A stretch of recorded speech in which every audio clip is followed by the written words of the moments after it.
السلام علیکم ورحمۃ اللہ وبرکاتہ۔ جیسے کہ آپ سب کو معلوم ہے کہ عرس رضوی کے ایام چل رہے ہیں اور باہر سے لاکھوں زائرین عرس رضوی میں شریک ہونے کے لیے آئے اور بہت ہی دھوم دھام کے ساتھ عرس رضوی منایا گیا۔ جہاں پر تمام لوگ عرس رضوی منانے میں لگے ہوئے تھے اور زائرین نے اور عاشقان اعلیٰ حضرت نے بہت ہی دھوم دھام کے ساتھ بہت ہی خوشی کے ساتھ میں عرس رضوی منایا، لیکن وہیں پر ایک ایسی خبر سامنے آ گئی کہ جس کو سننے کے بعد میں ہر کوئی حیران رہ گیا۔ ہر عاشق اعلیٰ حضرت وہ سننے کے بعد میں ضرور تشویش میں پڑ جائے گا۔ آپ سب جانتے ہوں گے محدث کبیر حضرت علامہ مولانا ضیاء المصطفیٰ صاحب قبلہ حفظہ اللہ تعالی ورعاہ، جو اس وقت ایسی شخصیت جو کہ اہل سنت و جماعت کی ایک مائناز شخصیت ہیں، جن کو علامہ صاحب کہا جاتا ہے، محدث کبیر کہا جاتا ہے، آپ نے اس عرس رضوی میں جو کہ 106واں عرس رضوی ہے، اس میں جب آپ نے تقریر کی، اس تقریر کے دوران آپ نے ایک ایسی بات کہہ دی کہ جس کو سننے کے بعد میں ہر کوئی حیران رہ گیا۔ آپ ذرا سنیں پہلے وہ ریکارڈنگ، اس کے بعد میں پھر کچھ گفتگو کریں گے۔ آپ نے کیا بولا ذرا سنیں۔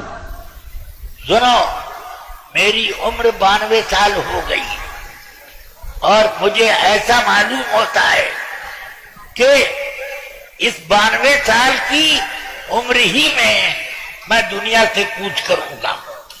اس لیے میں آپ کو وصیت کر کے جاتا ہوں کہ اعلیٰ حضرت رضی اللہ تعالی عنہ کا دامن ایک پل بھی آپ کے ہاتھ میں ڈھیلا نہ ہونے پائے، چھوٹنا نہیں، ڈھیلا بھی نہیں ہونا پائے، گرفت خوب مضبوط رکھیے۔ اللہ تعالی میری بھی حفاظت کرے، آپ سب کی حفاظت کرے۔ حضور تاج الشریعہ کے جانشین یہ جلوہ تاج الشریعہ ہے اور تاج الشریعہ جلوہ مفتی اعظم۔ اللہ اکبر۔ اب آپ نے سنا کہ حضور محدث کبیر نے کیا بولا۔ آپ فرما رہے ہیں کہ میری عمر 92 سال ہو گئی ہے اور ایسا معلوم ہوتا ہے کہ میں 92 سال کی عمر میں دنیا سے کوچ کر جاؤں گا۔ اللہ اکبر۔ اس لیے میں آپ لوگوں کو وصیت کر دیتا ہوں کہ ایمان کی سلامتی کے لیے سرکار اعلیٰ حضرت امام احمد رضا رضی اللہ تعالی عنہ کا دامن کبھی چھوٹ نہ پائے۔ یہ بات توجہ دینے کی ہے۔ آپ نے یہ جو فرمایا کہ میری عمر 92 سال ہو گئی ہے اور مجھے ایسا لگتا ہے کہ میں 92 سال کی عمر میں ہی دنیا سے کوچ کر جاؤں گا، یہ آپ نے کیوں بولا؟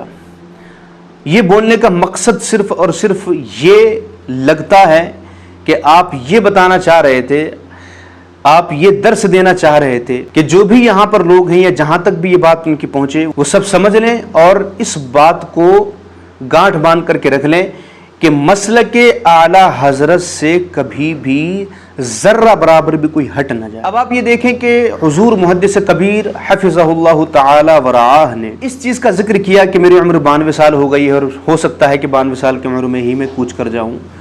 یہ بول کر کے پھر آپ نے جملہ بولا۔ ظاہر سی بات ہے جب آپ نے یہ بولا یعنی اپنے وصال ہونے کا ذکر کیا اور ایک پیشن گوئی کی، اس کے بعد میں جو بات ذکر کریں گے وہ بات بہت ہی زیادہ اہم ہوگی۔ جو بھی وہ ذکر کرتے وہ بات بہت زیادہ اہم ہونے والی تھی۔ تو آپ نے کیا ذکر کیا؟ آپ نے یہ فرمایا کہ مسلک اعلیٰ حضرت کو مضبوطی سے تھامے رکھو، اعلیٰ حضرت کا دامن مضبوطی سے تھامے رکھو، اور چھوٹنا تو بہت دور کی بات، ڈھیلا بھی نہیں ہونا چاہیے۔ تو اب ہمیں اس بات کو مضبوطی سے تھام لینا چاہیے اور اپنے ذہن میں بٹھا لیں کہ ہم مسلک اعلیٰ حضرت پر ہی قائم رہیں اور اعلیٰ حضرت کا دامن ہمارے ہاتھ سے چھوٹ نہ جائے۔ یہ سمجھ لیجئے کہ ایک بہت بڑی وصیت ہے حضور محدث کبیر حفظہ اللہ تعالی کی۔ اللہ تبارک و تعالی ہمیں اس وصیت پر عمل کرنے کی توفیق عطا فرمائے، آمین یا رب العالمین۔